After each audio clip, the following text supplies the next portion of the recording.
Bismillahirrahmanirrahim. Assalamualaikum warahmatullahi wabarakatuh. Alhamdulillahirabbil alamin wal hasbi man lam yazal hasbi Allah min jami' khalqi. Asyhadu an la ilaha illallah wahdahu la syarikalah. Asyhadu anna Muhammadan abduhu wa rasuluhu la nabiyya ba'dah. Rabbi shrah li sadri wa yassir li amri wahlul 'uqdatam min lisani yafqahu qawli. Allahumma rzuqna fahman nabiyyin wa hifdzal mursalin.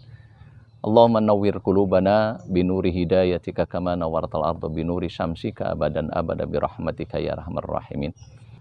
Saudaraku kaum muslimin, 17 Ramadan diyakini oleh sebahagian besar kaum muslimin sebagai waktu di mana Al-Qur'an diturunkan oleh Allah Subhanahu wa taala kepada Nabi kita Muhammad sallallahu alaihi wasallam.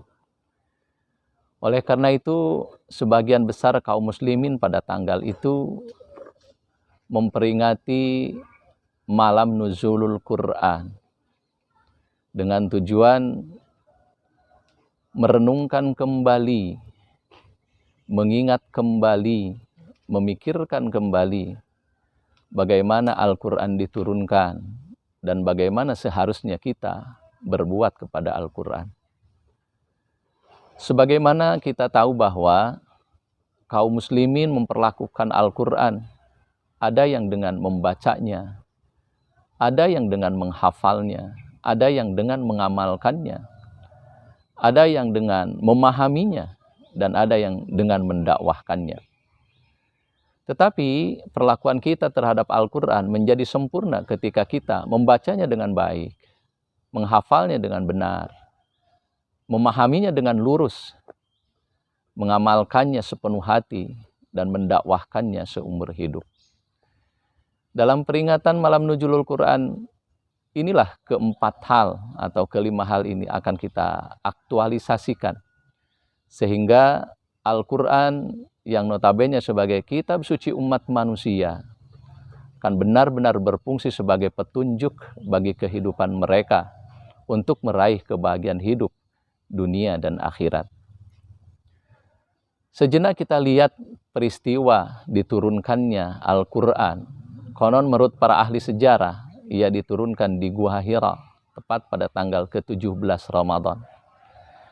Ayat dan surat yang pertama Allah turunkan kepada Nabi Muhammad SAW melalui malaikat Jibril adalah surah Al-Alaq dari ayat 1 sampai 5 yang berbunyi, A'udzubillahi minasyaitonirrajim, Iqra bismi rabbikal ladzi khalaq, khalaqal insana min 'alaq, Iqra wa rabbukal akram, alladzi 'allama bil qalam, 'allamal insana ma lam ya'lam.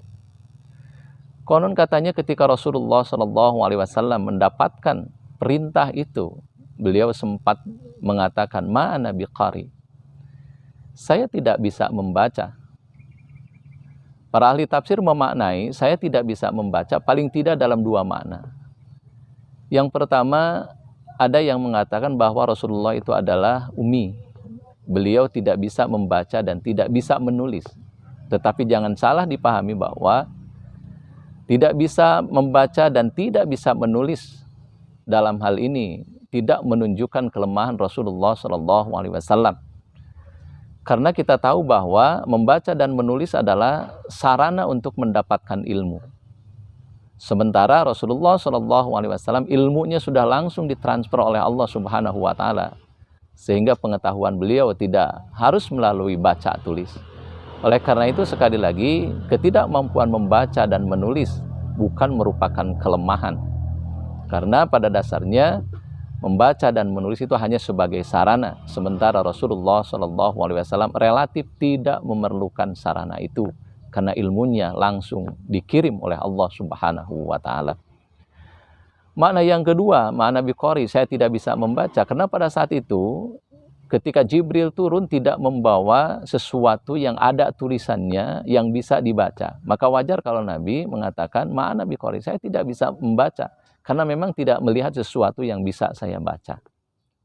Apapun maknanya, pada prinsipnya kita tahu bahwa ayat-ayat Allah itu ada yang disebut dengan ayat Qur'aniyah, di mana kita harus membacanya, menelaahnya, mengkajinya, Sementara ada ayat Allah yang lain yang disebut dengan ayat kauniyah.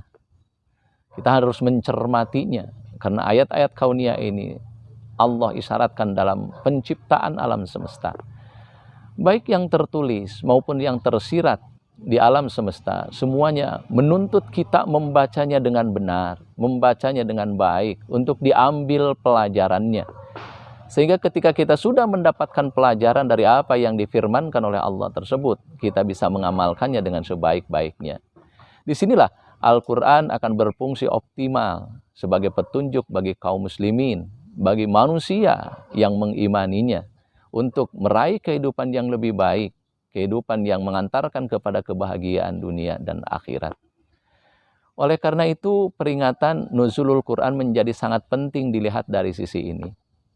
Siapapun kita, dengan peringatan ini diarahkan, diantarkan pada kesadaran yang sesungguhnya bahwa Al-Quran bukan sebuah tawaran, tetapi sebuah keharusan bagi orang-orang yang menginginkan kehidupannya baik, kehidupannya mulia, kehidupannya sukses, dunia terutama akhiratnya. Tanpa Al-Quran, maka siapapun akan bermasalah dengan hidupnya. Kalaupun umpamanya ada ungkapan-ungkapan yang seakan-akan menistakan atau seakan-akan memperolok-olokan, banyak orang yang mempercayai Al-Quran tetapi pada kenyataannya hidupnya tidak benar, hidupnya tidak tertata, hidupnya tidak tertib. Tentu saja bukan Al-Quran yang salah, tetapi mungkin implementasi dari orang-orang tersebut yang salah mengenai Al-Quran. Al-Quran adalah kebenaran mutlak dari yang maha benar, tidak mungkin keliru. Kalau ada sesuatu yang nampaknya tidak selaras, bukan Al-Qurannya yang salah, tetapi mungkin kitanya yang tidak pas menerapkan Al-Quran dalam kehidupan. Inilah yang harus terus kita gali, harus terus kita cari. Dengan momen nuzulul Quran ini, kita bisa berupaya untuk selalu mengikuti petunjuk-petunjuk Al-Quran dengan cara yang benar, dengan cara seperti yang telah dipraktekkan oleh Rasulullah SAW. Barangkali ini saja yang dapat disampaikan. Mudah-mudahan peringatan nuzulul Quran pada tahun ini benar-benar mengantarkan kita kepada lurusnya amal kita, selurus yang ditunjukkan oleh Al-Quran. Terima kasih. Assalamualaikum warahmatullahi wabarakatuh.